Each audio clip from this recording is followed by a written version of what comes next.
क्या आपने कभी महसूस किया है कि शरीर वर्तमान में बैठा होता है, लेकिन मन वर्षों पुराने किसी दृश्य में भटक रहा होता है?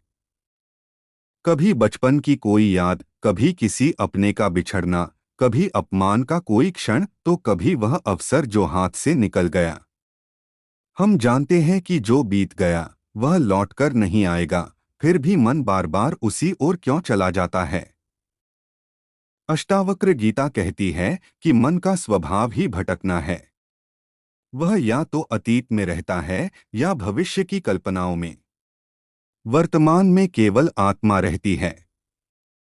इसलिए जब तक मन के साथ हमारी पहचान बनी रहती है, तब तक हम कभी न कभी अतीत के जाल में फंसते ही रहेंगे। राजा जनक ने भी यही प्रश्न अपने भीतर अनुभव किया था। राजमहल, वैभव और सम्मान होने के बाद भी मन कभी पुराने अनुभवों में चला जाता था। तब महर्षि अष्टावक्र ने कहा, हे जनक, तुम मन नहीं हो, तुम उस मन के साक्षी हो। जिस दिन यह पहचान जाग जाएगी, उसी दिन अतीत की पकड़ ढीली पड़ जाएगी। यही इस पूरे विषय का सार है। मन अतीत में इसलिए भटकता है क्योंकि हमने स्वयं को मन मान लिया है। मन उन घटनाओं को पकड़कर रखता है जिनसे उसे सुख या दुख मिला हो। यदि किसी ने प्रेम दिया, मन उसे बार बार याद करता है। यदि किसी ने अपमान किया, मन उसे भी बार बार दोहराता है। मन को कहानी पसंद है। वह हर घटना को पकड़कर उससे अपनी पहचान बना लेता है। मान लीजिए किसी व्यक्ति ने वर्षों पहले आपको अपमानित किया। आज वह व्यक्ति शायद अपनी जिंदगी में आगे बढ़ चुका है, लेकिन आपका मन आज भी उसी घटना को दोहराता रहता है। इसका अर्थ यह नहीं कि वह व्यक्ति आपको दुख दे रहा है। वास्तविकता यह है कि आपका मन उस स्मृति को छोड़ना नहीं चाहता। अष्टावक्र गीता कहती है, दुख घटना में नहीं, उससे बने हुए मानसिक बंधन में है। घटना तो समाप्त हो चुकी, लेकिन मन ने उसे जीवित रखा हुआ है।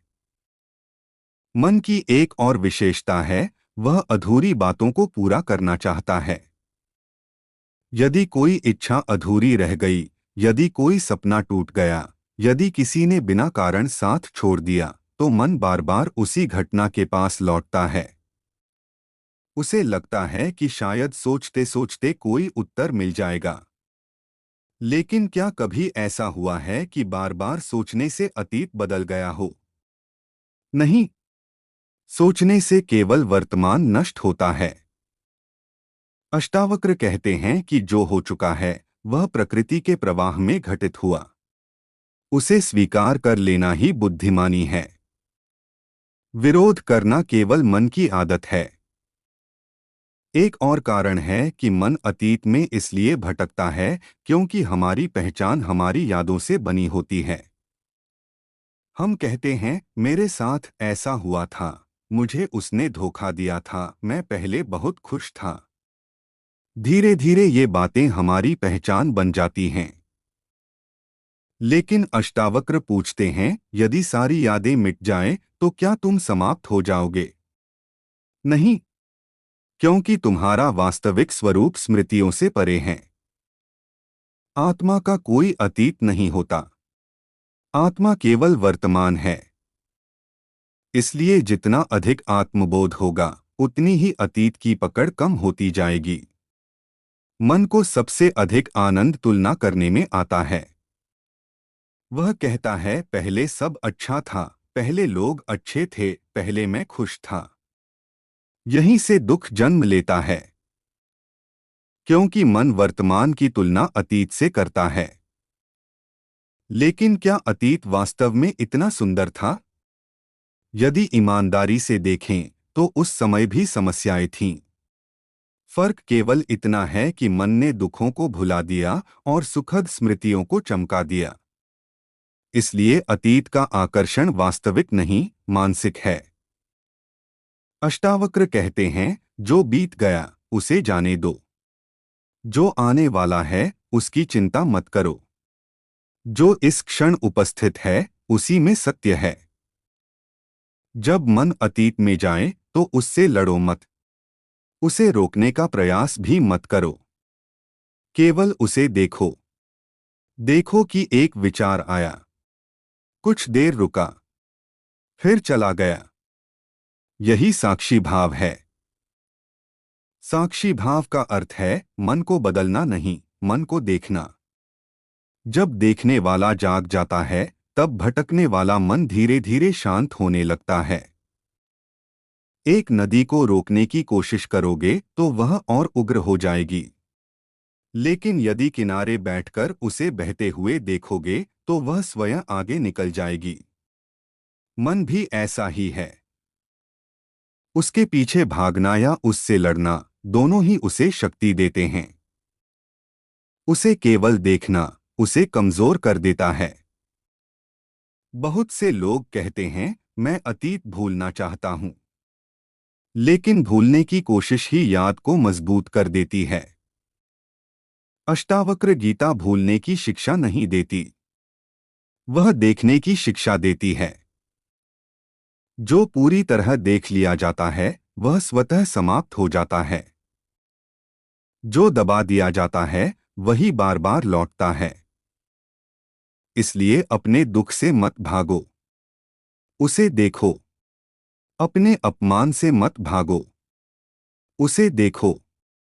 अपने बिछड़ने के दर्द से मत भागो, उसे भी देखो। धीरे धीरे तुम्हें अनुभव होगा कि देखने वाला कभी दुखी नहीं था, दुख केवल मन में था। यही आत्मज्ञान की शुरुआत है। जब यह समझ गहरी होने लगती है कि मैं मन नहीं हूं, तब अतीत की जंजीरें टूटने लगती हैं। तब स्मृतियां रहती हैं, लेकिन वे पीड़ा नहीं बनती। तब व्यक्ति अपने अतीत को देख सकता है, उससे सीख सकता है, लेकिन उसमें जीता नहीं। यही मुक्त जीवन है। महर्षि अष्टावक्र कहते हैं कि संसार का सबसे बड़ा बंधन बाहरी नहीं, मानसिक है। जिसने मन के साथ अपनी पहचान तोड़ दी, वह उसी क्षण मुक्त हो गया। आज यदि आपका मन बार बार अतीत में जाता है, तो स्वयं से केवल एक प्रश्न पूछिए, जो इस घटना को याद कर रहा है वह कौन है? इस प्रश्न का उत्तर शब्दों में मत दीजिए, केवल शांत होकर उसे अनुभव कीजिए। धीरे धीरे आपको अनुभव होगा कि विचार आते हैं, जाते हैं, स्मृतियां आती हैं, चली जाती हैं, भावनाएं उठती हैं, शांत हो जाती हैं। लेकिन एक साक्षी है जो कभी नहीं बदलता। वही आपका वास्तविक स्वरूप है। और जिस दिन आप उस साक्षी को पहचान लेंगे, उसी दिन अतीत का बोझ हल्का हो जाएगा। याद रखिए, अतीत केवल स्मृति है, सत्य नहीं। सत्य केवल यह वर्तमान क्षण है। यही अष्टावक्र गीता का गहन संदेश है। जो वर्तमान में जाग गया, उसने जीवन का सार पा लिया। जो अतीत में भटकता रहा, उसने स्वयं को मन की कैद में बांध लिया। इसलिए आज से अतीत को बदलने का प्रयास मत कीजिए, स्वयं को पहचानने का प्रयास कीजिए। जब स्वयं का ज्ञान हो जाता है, तब अतीत अपने आप महत्व खो देता है। यही मुक्ति है, यही शांति है, और यही अष्टावक्र गीता का अमूल्य उपदेश है।